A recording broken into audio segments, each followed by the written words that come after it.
గురైన తర్వాత కుటుంబాన్ని పరామర్శించడానికి రాజమండ్రి మాజీ పార్లమెంట్ సభ్యులు మార్గాని భరత్ గారు వచ్చారు. వారిని అడిగి ప్రధానంగా మెడికో విద్యార్థి ప్రియాంక హత్యను మీరు ఎట్లా చూస్తారు? సార్ వీరి డిమాండ్ కూడా ఒక్కసారి వినండి. నేను ఇవాళ ఒక్కటే అంశము, ఈరోజు డాక్టర్ ప్రియాంకకి జరిగిన అన్యాయము వేరే పాపకి ఎవరికి కూడా జరగకూడదు. రెండోది, ఈ కుటుంబానికి పూర్తి స్థాయిగా భరోసాగా అండగా ఉండడానికి మేము కానీ మా జగన్మోహన్ రెడ్డి గారు కానీ ఎప్పుడు ఉన్నారనే అంశాన్ని తెలియపరచడానికి రావడం జరిగింది. ఏదో ప్రభుత్వము 20 లక్షలు కాంపన్సేషన్ ఇచ్చి చేతులు దులుపుకుంటామని అంటే ఇది ఎంతవరకు సమంజసం అని అడుగుతున్నా.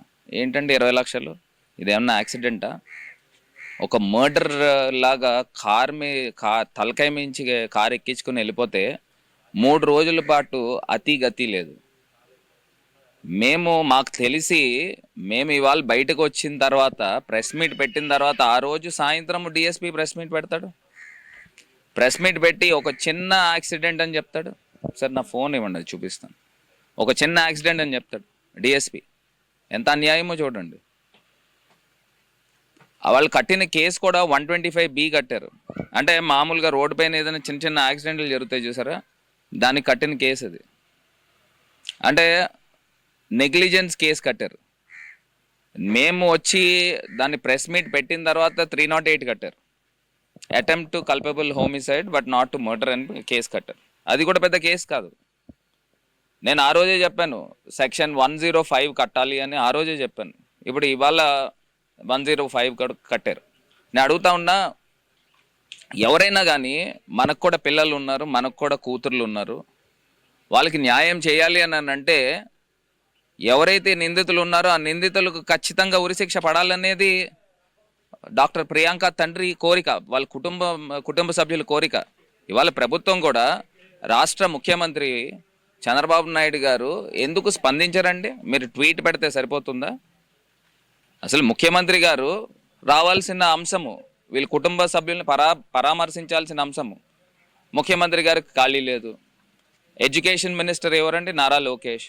పాప ఎవరండి? స్టూడెంట్. ఎడ్యుకేషన్ మినిస్టర్ రావాలి కదండి, ఎందుకు రారండి? అంత పెద్ద కార్యక్రమాలు ఏమన్నా ఉన్నాయా? నేను అడిగే ఒకే ఒక అంశం అడుగుతా ఉన్నా. ఆ పాప ఫ్రీ సీట్ MBBS చదివింది, పాప ఫ్రీ సీట్ PG చదివింది. PG చదివినప్పుడు మీరు 20 లక్షల కాంపన్సేషన్ ఏ మూలకు వస్తుందని అడుగుతున్నా. ఇవాళ ఈ అంశము ఒకటి పక్కన పెడితే కనీస పక్షాన 2 కోట్ల రూపాయల కాంపన్సేషన్ అనేది మినిమం ఇవ్వాల్సిన బాధ్యత ఈ ప్రభుత్వానికి ఉంది. రెండో అంశము, 3 రోజుల పాటు ఈ కేసుని పక్కదారి పట్టించిన వ్యక్తులు ఎవరు? అది కూడా తేలాలి. డాక్టర్ ప్రియాంక లాంటి అన్యాయము వేరే పిల్లలకి జరగకూడదు. నిందితుల్ని శిక్ష పడ్డము ఎంత ఇంపార్టెంటో, నిందితుల్ని కాపాడిన వాళ్ళ పైన కూడా దానికన్నా ఎక్కువ కఠినమైన శిక్ష పడాలి. ఎందుకంటే ఇప్పుడు ఒకవేళ నిందితులను కాపాడిన వాళ్ళు పక్కకి వెళ్ళిపోయారు అనుకోండి, డాక్టర్ ప్రియాంక లాంటి అమ్మాయిలకి ఇంకా ఎంతోమందికి అమ్మాయిలకి అన్యాయం జరుగుతుంది. ఇది కదా ఫస్ట్ పట్టుకోవాల్సింది. 3 రోజుల పాటు ఈ నిందితులను ఎక్కడ దాచారు? 4వ తారీఖు పోలీస్ రికార్డ్స్ ప్రకారము 4వ తారీఖున నిందితుల యొక్క ఫోన్స్ సీజ్ చేశామని చెప్పారు. నిందితులు దొరకకుండా ఫోన్స్ ఎక్కడైనా దొరుకుతాయండి? అసలు కారు ఎప్పుడు పట్టుకున్నారు? ఆ కారు సర్వీసింగ్ ఎవరు చేశారు? అసలు 3 రోజుల పాటు ఆ సెక్షన్స్ని ఎందుకు ఆల్టర్ చేయలేదు? మీకు అసలు లీగల్ ఒపీనియన్ తీసుకోవడానికి 3 రోజులు పడుతుందా? ఎవరికైనా కామన్ సెన్స్ ఉన్నవాడికి ఎవరికైనా వీడియో చూపిస్తే ఇమీడియట్గా అటెంప్ట్ మర్డర్ కేసు కడతారు ఎవరైనా కానీ. పోనీ కనీసం అటెంప్ట్ మర్డర్ కట్టకపోయినా అటెంప్ట్ టు కల్పబుల్ హోమిసైడ్ అయినా కట్టాలి కదా, 308 అయినా కట్టాలి. అది కూడా కట్టలేదే. ఇవన్నీ కూడా చాలా అంశాలు ఉన్నాయి. ఇవాళ ఆ ఒక్క అంశమే కాదండి, రాజమండ్రిలో ఇలాంటి ఘటనలు గడిచిన వారం రోజుల్లో 3 మర్డర్లు జరిగినాయి. ఇవాళ లా అండ్ ఆర్డర్ చేయి దాటిపోతూ ఉంది. నేను ఇవాళ కోరుకునేది ఒకటే కోరుకుంటా ఉన్నా, డాక్టర్ ప్రియాంక కుటుంబ సభ్యులకి న్యాయం జరగాలి. డాక్టర్ ప్రియాంకకి ఆత్మ శాంతి చేకూరాలి అని అంటే ఆ నిందితులకి కఠినాతి కఠినమైన శిక్ష పడాలి. ఆ నిందితులను కాపాడిన వాళ్ళని కూడా కఠినాతి కఠినమైన శిక్ష పడితేనే నాకు తెలిసి డాక్టర్ ప్రియాంక ఆత్మ కూడా శాంతి చేకూరుతుంది. డాక్టర్ ప్రియాంక లాంటి అమ్మాయిలు ఇంకొక అమ్మాయికి అన్యాయం జరగకుండా ఉండాలి అని అంటే ఎవరైతే ఈ నిందితులు ఉన్నారో ఆ నిందితులకు ఖచ్చితంగా కఠినాతి కఠినమైన శిక్ష వేస్తేనే ఇది జరుగుతుంది. మీరు ఫాస్ట్ ట్రాక్ కోర్ట్స్ పెట్టండి. ఆంధ్రప్రదేశ్ రాష్ట్రంలో మేము గతంలో తీసుకొచ్చిన దిశ చట్టాన్ని పక్క తీసేస్తున్నారు. దిశ చట్టాన్ని ఇంప్లిమెంట్ చేయండి. ఇవేమీ జరగకుండా ఈ రకంగా అన్యాయం జరుగుతుందని అంటే ఎట్టి పరిస్థితుల్లో మేము ఎవరు కూడా ఊరుకోము. ఈ ఇష్యూని ఖచ్చితంగా పోరాటం చేస్తాము. నిందితులకు కఠినమైన శిక్ష పడేదాకా నిద్రపోము. సార్, మేము చాలా పేద కుటుంబాల్లో పుట్టిన ఒక మారుమూల గ్రామంలో పుట్టి పెరిగిన వాళ్ళం సార్. ఆడపిల్లల్ని కాపాడండి, రక్షించండి, ఆడపిల్లల్ని కాపాడి మంచిగా చదివించండి, సమాజంలో ఆడపిల్లలకి మంచి సంరక్షణ ఇవ్వండి అని ప్రభుత్వాలు ఇన్ని చెప్తున్నాయి కదా సార్. మరి ఆడపిల్లల్ని ఇంత కష్టపడి చదివించి వాళ్ళని పోషించి ఒక మంచి ప్రయోజకుల్ని చేయాలని చెప్పి మేము ఇంత కృషి చేస్తున్నాం. మా కష్టార్జితం అంతా పోసి వాళ్ళకు ఇంత కుగ్రామం నుంచి ఎక్కడికో టౌన్లకు వెళ్ళి చదివించుకుంటే ఇట్లా జరిగితే మా లాంటి అణగారిన కుటుంబాలు, చేనేత కుటుంబాల్లో ఇలా జరిగితే ఎంతమందికి స్తోమత ఉంటుంది సార్, చదివించే స్తోమత?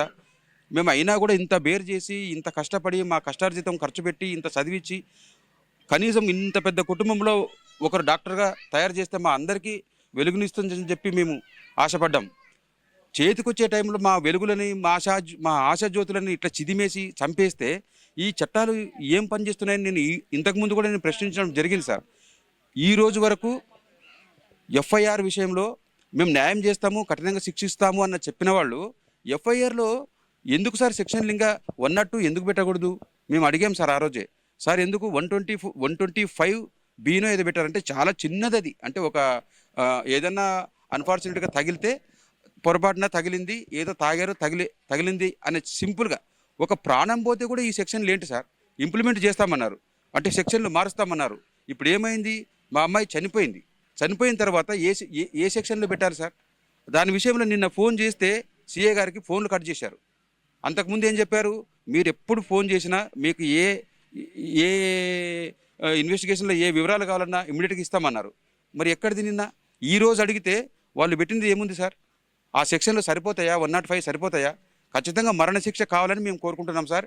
ఇంకొక ఆడబిడ్డకి ఇలాంటి దుర్మార్గులు ఇంత అమానుషంగా కారు తలపై ఎక్కించి చంపేస్తే వాళ్ళకు పడే శిక్షలు ఎలా ఉండాలి సార్? వాళ్ళకు మరణశిక్ష పడితేనే తర్వాతి సమాజము భయంతో మెలుగుతాయి. ఇలాంటి పనులు చేస్తే మనకు కూడా ఇలాంటి శిక్షలు పడతాయనే భయం కలుగుతుంది. అప్పుడు చట్టాలు కరెక్ట్గా పనిచేసినట్లు అవుతుంది, అందరికీ భయం ఏర్పడుతుంది. కాబట్టి చివరిసారిగా మీతో ఎప్పుడు మాట్లాడింది ప్రియాంక? 3వ తారీఖు రోజు డ్యూటీ అయిపోయిన తర్వాత 5:20 నేనే ఫోన్ చేసి మాట్లాడాను సార్. ఏం చేస్తున్నావమ్మా అని రోజువారీగా మేము ఏదో అమ్మాయిల్ని పలకరించాలి కాబట్టి ఫోన్ చేసి మాట్లాడాను. ఆ రోజు మాట్లాడింది. 9:30 గంటలకి యాక్సిడెంట్ అయిందని చెప్పి ఫోన్ వచ్చింది సార్. మేము ఉటా బయలుదేరి మళ్ళీ రాజమండ్రికి వెళ్ళిపోయినాం సార్. మొత్తంగా నిందితులపై ఎటువంటి చర్యలు తీసుకోవాలి, దీనికి సంబంధించి ఎవరో కాపాడుతున్నారు అన్నట్టు అన్న మాకు సమాచారం ఉంది. దీని మీద మీరేమంటారు? ఈ రోజు వరకు అప్డేట్ తీసుకున్న తర్వాత మాకు అర్థం ఏమవుతుందంటే నిందితులను ఎవరో కాపాడుతున్నట్టే అనిపిస్తుంది సార్. ఎందుకంటే ఖచ్చితంగా కాపాడుతున్నారు, లేకపోతే 3 రోజుల వరకు జాప్యం జరగడం ఏంటి? ఎందుకంటే నేను లాయర్ని కాదు సార్. లాయర్ అయితే పర్ఫెక్ట్గా ఆలోచించి ఏం జరిగింది పాయింట్ టు పాయింట్ ఆలోచిస్తే అర్థమవుతుంది. కానీ నాకు వాళ్ళు కూర్చోబెట్టుకున్నప్పుడు ప్రతిదీ చూయించారు.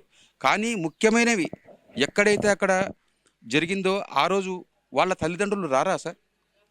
మీరు చెప్పండి. ఇప్పుడు అంత ఇన్సిడెంట్ జరిగితే మీ అబ్బాయి పలానా వాళ్ళని డాష్ ఇచ్చి చంపినాడంటే వాళ్ళకు అర్థం కాదా? మరి ఎవరు కాపాడినారు సార్ వాళ్ళనంతా? సంథింగ్ ఏదో జరిగింది సార్. ఎవరినో కాపాడడం కొరకు కాకుండా మానవతా దృష్టితో ఒక అమ్మాయిల్ని సమాజంలో కనండి, పెంచండి, రక్షించండి, చదివించండి, స్త్రీలకి సరైన న్యాయం జరిగేటట్టు చట్టాలు మేము చేస్తాము, ఆడపిల్లలకి ఏమైనా జరిగితే మరుసటి రోజే యాక్షన్ సీరియస్గా ఉంటుందని చెప్పే ప్రభుత్వాలు ఏం చేసినట్టు సార్? ఈ రోజు వరకు చచ్చిపోయిన తర్వాత కూడా న్యాయం జరుగుతుందా? ఇది ఏం మెసేజ్ వెళ్ళాలి సార్ సమాజానికి? అంటే ఇట్లా చంపుకుంటూ పోవచ్చా? చంపితే కొంత డబ్బు ఖర్చు అవుతుంది, కొంచెం మేనేజ్ చేస్తే అయిపోతుంది అన్నట్టుగానే ఉంది. ఈ రోజు అడిగితే ఏమి ఇస్తున్నారు సార్? వాళ్ళు ఏం శిక్షణ ఇస్తున్నారు? మేమేం కోరాము ప్రభుత్వాన్ని? మీరు చేస్తాము ఎక్స్గ్రేషియా 20 లక్షలు ఇచ్చిపోయారు, సరిపోద్దా సార్ ఒక ప్రాణానికి? అంటే నేను తృప్తి పడాలా? నాకు కావాల్సింది ఖచ్చితంగా వాళ్లకు దోషులు ఎవరైతే ఉన్నారో వాళ్ళ వెనక ఎవరైతే ఏమైనా సహాయం చేస్తున్నారో వాళ్లకు శిక్ష పడాల్సిందే, దోషులకు మరణ శిక్ష పడాల్సిందే.